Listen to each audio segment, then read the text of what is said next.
नमस्कार दर्शक बंधु, आपण माने प्रायतः समस्ते जानिथिबे नवग्रहंक विषय रे।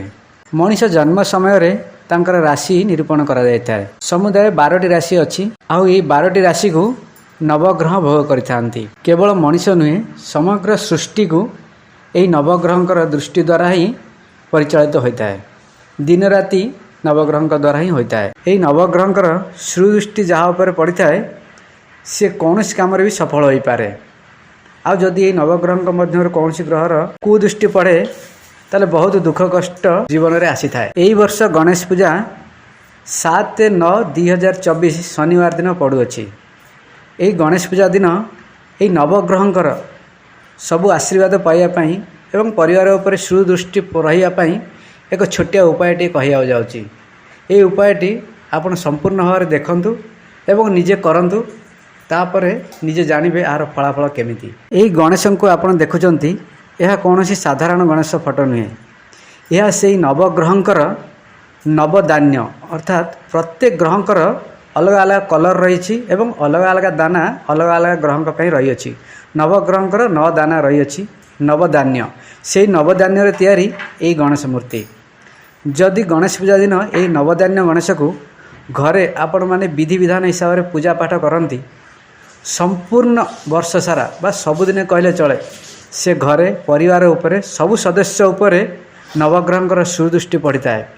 सबु कार्य सफल होता है, समस्त शरीर आरोग्य रहे, सबु दुख कष्ट दूर हो जाए। आपण माने मध्य एही नवदान्य गणेश को आपण मानक घरे निश्चिंत भाव में प्रतिष्ठा करंतु। एही नवदान्य गणेश जदि पाखापाखि कौन दुकान में न मिले, आपण माने ऑनलाइन रे फ्लिपकार्ट हो किंबा अमेजन हो यह अवेलेबल रही अछि, आपण माने किनि पारिबे। एही नवदान्य गणेश को घरे पूजा कले सुख शांति तो घर पूरी जाए, सब दुख मध्य दूर हो जाए।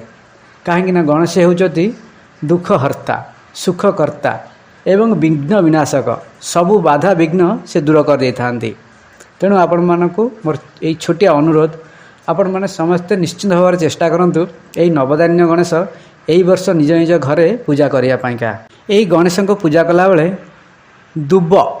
दुबर तैयारी माला ए गणेश को निश्चित भाव में अर्पण करंतु। गणेशंकर अति प्रिय दुर्वा घास, तेणु दुर्वा जदि आमे तांको अर्पण करूँ से बहुत प्रसन्न होती एवं से परिवार समस्त उपर तांकर आशीर्वाद अजाड़ी हो पड़े और समस्त को से सुख शांति बांटी दियंती।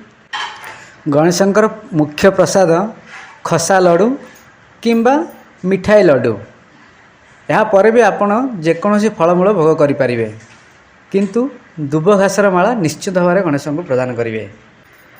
घरे ब्राह्मण को डकाई पूजा करंतु किंबा निजे पूजा करंतु।